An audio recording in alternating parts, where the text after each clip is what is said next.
Hi everyone, welcome back to my channel once again. So in today's video I'll show you how we can paint a beautiful multicolored leaf. This leaf is inspired by coleus. If you know about coleus, I think you can definitely relate to it.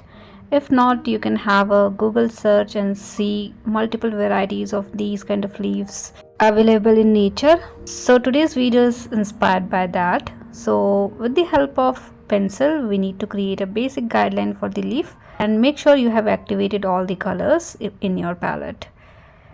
So you can create a heart kind of shape but little longer, as you can see, and then you can start creating a scallop edge. So you need to create multiple small curves like these throughout the leaf edge.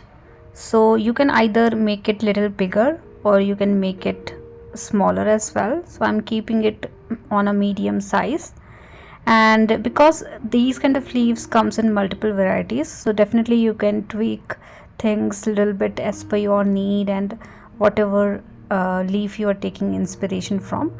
So something like this we did. Now we can rub the pencil mark, but we're still able to see the mark so that we can follow that particular area while painting it.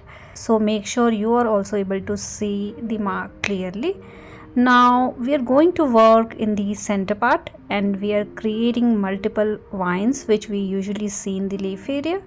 So I have created lines like this, and then I'm outlining lines like this to create a patch in the center of the leaf that we have. So it is not necessary to follow what I'm doing because you can do your own stuff.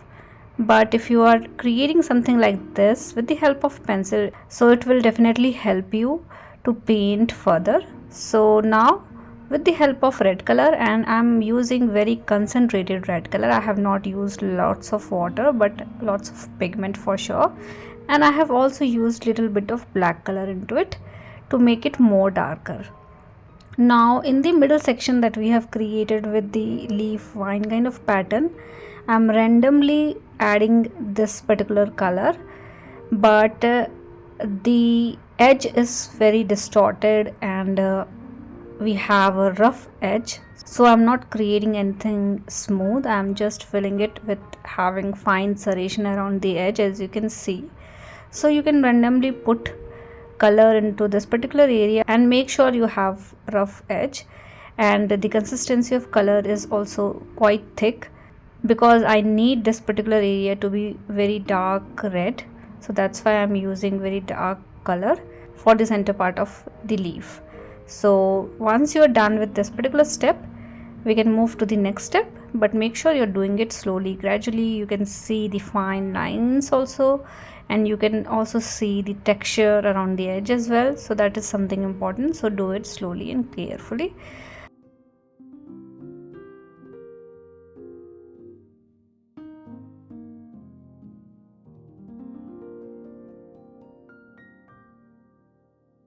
Now with the help of clean water, you can soften the edge a little bit and you can wetten the rest other area of the leaf.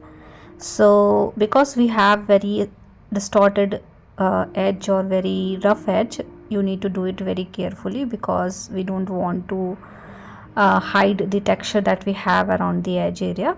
So do it slowly and carefully, and then rest of the area you can just wetten with the help of clean water, or if you are getting very light pink color around the edge, it is totally fine. So basically I just want to have a wetten area around the red patch that we have. So that's the basic agenda basically. And as you can see, I'm getting little bit of color as well, but don't worry because anyways we're going to use green color over there, so it's totally fine. So make sure you have wetted the area thoroughly, go back and forth multiple times and wetten that particular area, and then we need to use green color.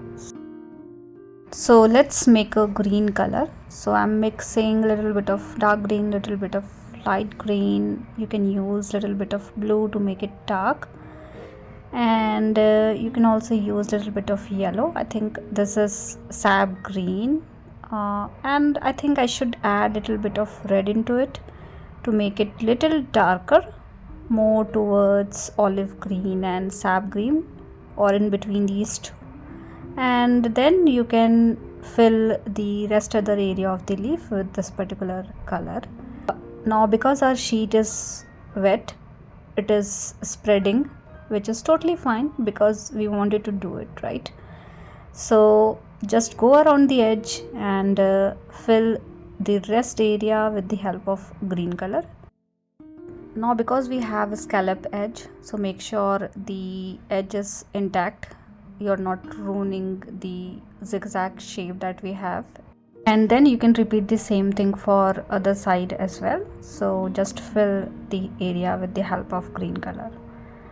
Now you can see a white area in between, so you can slowly fill that particular area with the help of green color, making sure we are also able to see the red area as well. And something like this you will get at the end. So what you can do is you can start with the green color, fill the whole leaf with the green color, and then you can apply red color in between to create the red patch. I think that would be easier, but sometime we end up having a very different kind of shade altogether, so that's why I don't like to do that thing, but that would be easier. Now with the help of more darker color, you can create a dark green color again, and then you can go around the green area, but this time we don't have to fill the area with the help of green color, or we don't want to glaze it, but we want to create a texture around the green area that we have. So you can simply create some small pattern around the green area, and you will automatically see the light green color and dark green color both. And because the dark green color is in the patch, you will see a texture around the leaf area that you have, and I think it is the best way to create something like this. So just create some dark patches around the light green color that we have.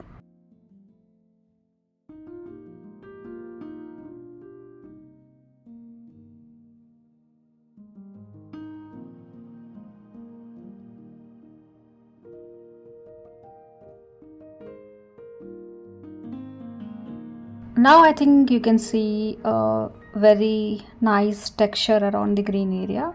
Now we need to do the same thing for the red patch as well. So I'm using concentrated red color and I'm going around the red patch in between that we have.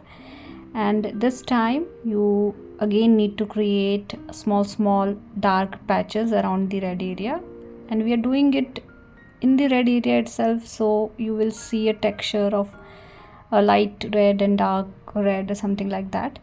So just fill the in between area with more darker color, and you can create random patches of red color in between, and you will get something like this at the end.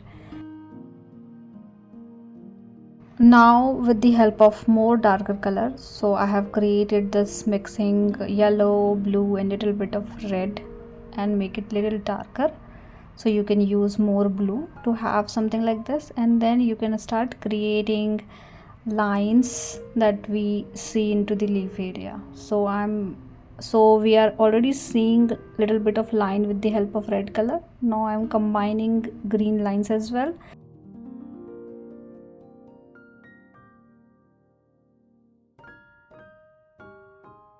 And last thing we need to do is we need to create some more lines with the help of darker color. So I'm mixing black into my red, so this is more like a black color only, but little bit of red into it. And then you can finish this particular leaf with this particular shade of dark red color that we have, or it is almost black color you can say. And then you can start creating small patches of this dark color around the red area that we have. So you can simply create some patches around that particular area and do it randomly. So I'm randomly putting the dark patches around the red area that we have. As per your need, you can do these things, or you can refer to any reference photo to do something like this. And we're almost done with the leaf. one thing I can do is I can make the green color more darker, and I can have little bit of more texture around that area. So you can utilize one more shade of green color, and you can go around the green area that you have and try to have some more patches of green, and using green color only you can define some pattern and texture around the leaf area that you have, and see how beautiful this particular leaf is. So I'm hoping this video is helpful for you guys and easy to follow instructions. So please do let me know if you have any kind of feedback for me, and thank you so much for watching my videos. See you all in the next video with one more simple watercolor tutorial.